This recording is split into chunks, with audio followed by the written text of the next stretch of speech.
What the president said, though, was systemic failure, bigger than one guy dropping the ball, or at least from what he seems to know.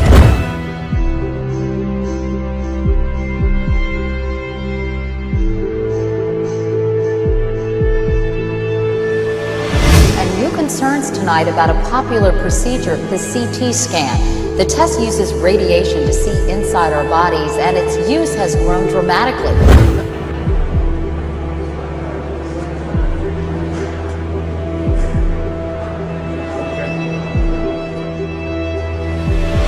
President Obama is expecting a preliminary report tomorrow on the Christmas Day terror attack on a Northwest jet headed for Detroit. That flight originated, of course.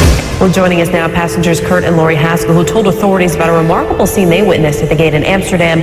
Also with us tonight is Rochelle Keatman, who was on board that flight.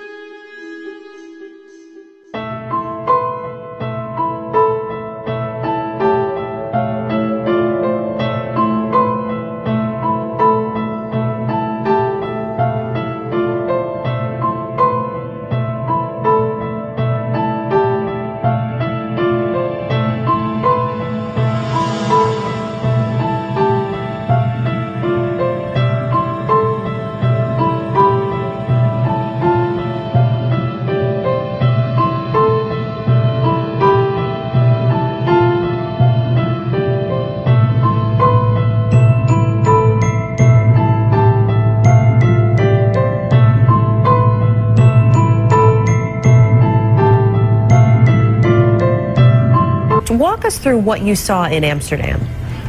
Sure. Lori and I were sitting near the boarding gate, sitting on the floor. There weren't any seats to sit in.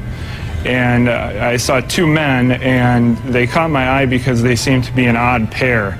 One was what I would describe as a poor-looking black teenager around 16 or 17, and the other man, a age 50-ish, wealthy-looking Indian man, and I was just wondering why they were together. Kind of strange. And I watched them approach what I would call the ticket agent, the final person that checks your boarding pass before you get on the plane. And I could hear the entire conversation. The only person that spoke was the Indian man, and what he said was, this man needs to board the plane, but he doesn't have a passport. And the ticket agent responded, well, if he doesn't have a passport, he can't get on the plane. To which the Indian man responded back, he's from Sudan, we do this all the time. And the ticket agent said, well, then you'll have to go and talk to my manager. And she directed them down a hallway. And that was the last time that I saw the Indian man, and the black man I didn't see again until he tried to blow up our plane.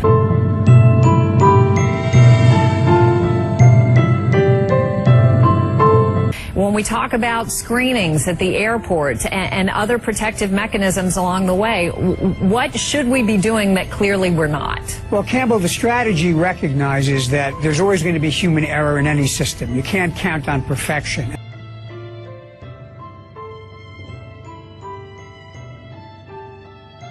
And that's why we built a strategy at the Department of Homeland Security of what we call layered security. A number of different layers so that even if one fails, another one gets picked up. It's complicated here, of course, because the actual screening took place overseas, where the U.S. ability to control what goes on is obviously not the same as it is here.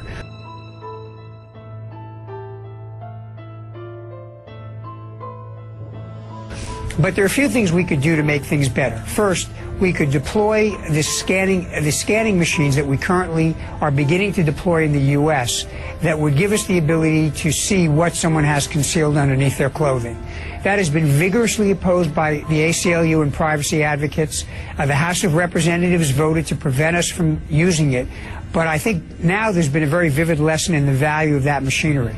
Okay, can I stop you there for a second? I know you've been an advocate of this technology for a long time. Correct. But just in the interest of full disclosure, I also want to point out in your current role as a security consultant, you are representing some of the companies who manufacture that technology, correct? Absolutely correct, yeah. Okay.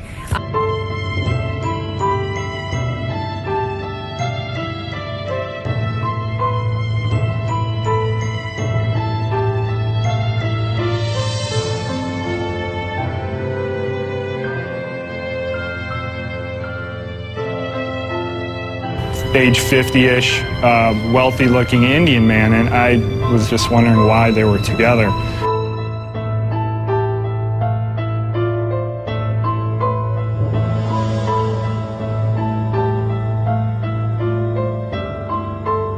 And as you can imagine, as a result of that, makers of security devices and biometric technologies soared today in global trading. Here you can see ICX Technologies up 35%, L3 Communications up 1.5%, and OSI Systems rising as well. Here 10%, all rising as the push for full-body scanners at airports continues to gain momentum.